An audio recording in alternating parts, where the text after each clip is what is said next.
এই দেখেন আমরা একটা মিটার পরিবর্তন করার জন্য আসছে। দেখেন লুড প্রান্তে সম্পূর্ণ বিদ্যুৎ চলে আসছে।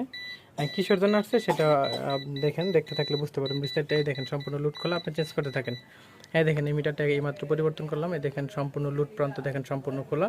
এই যে আরেকটা মিটার আছে পাশে, একই ঘরে দুইটা মিটার স্থাপন করা। এই দেখেন পাশে যে মিটারটা আছে, এই দেখেন এই মিটার লক্ষ্য করলে দেখতে পারবেন ই লাফাচ্ছে। অর্থাৎ তার যে এই ঘরে দুইটা মিটার আছে, গ্রাহকের সাথে কথা বলে জানতে পারি তার ঘরে এই দুইটা মিটারে নিউট্রাল শর্ট করা এবং কমন করা, যার জন্য এই সমস্যা। দেখেন এই জায়গা থেকে নেওয়া, এই সব মিলে এই সমস্যা। তো আপনার কি সমস্যা বলেন তো? যেমন মিটারে একটা মিটারে বিদ্যুৎ বিল কম আসে, মানে আরেকটা মধ্যে অতিরিক্ত বিল বেশি আসে। বিল বেশি আছে কি নিউট্রাল অ্যাডজাস্ট করা আছে? অ্যাডজাস্ট মানে আমরা প্রথম আপনার একটা মিটার লাইন করছিলাম, পরে আরেকটা মিটার নামাইছি, মানে এক মিটারের নিউট্রাল দুইটার মধ্যে অ্যাডজাস্ট করা। ও প্রথম, হ্যাঁ হ্যাঁ আমি বলি বিষয়টা।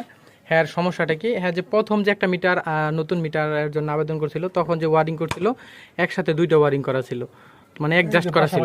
পরবর্তীতে আরেকটা মিটার স্থাপন করছে ওই একই ওয়ারিং এর প্রেক্ষিতে, মানে নিউট্রাল কমন নিউট্রাল ব্যবহার করা হয়েছে।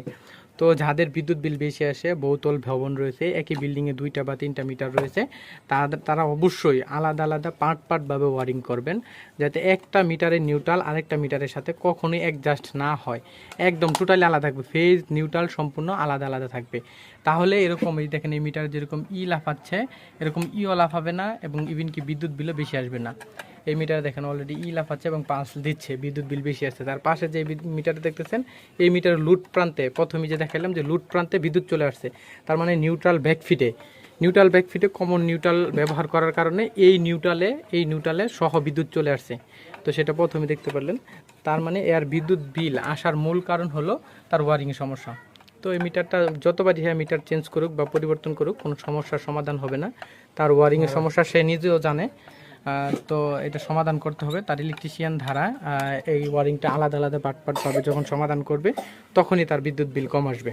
আর বলেন যে লুডের তারে লাইন মেরে হাত না, আর লুডের তারে অনেক সময় দেখা যায় আমরা কাজ করতে গেলে লুডের তারে হাত দিয়ে দিই, বা লুড তার চুলানোর সময় হাত দিয়ে দিই, সেটা করা উচিত নয়। দেখেন দেখতেই তো পারলেন এই লুডে সম্পূর্ণ বিদ্যুৎ চলে আসছে কমন নিউট্রাল ব্যবহার করার কারণে।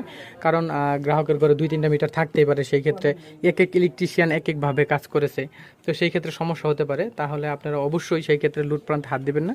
যদি ভোল্টেজ ডিরেক্টর থাকে, আমাদের কাছে ভোল্টেজ ডিরেক্টর ছিল, যার জন্য আমরা প্রথমেই চেক করে নিছি। কারণ আমাদের প্রথমেই সন্দেহ হয়েছে এই মিটার যখন ই লাফাচ্ছে, প্রথমেই সন্দেহ হয়েছে যেহেতু আর্থিং রড স্থাপন নাই, আর্থিং রড যেহেতু ভিতরে সংযোগ নাই, তাহলে সম্ভবত তার সমস্যাটা হলো নিউট্রাল কমন। তো প্রথমেই সন্দেহ হয়েছে, যার জন্য আমরা প্রথমেই ভোল্টেজ ডিরেক্টর দিয়ে চেক করে নিছি।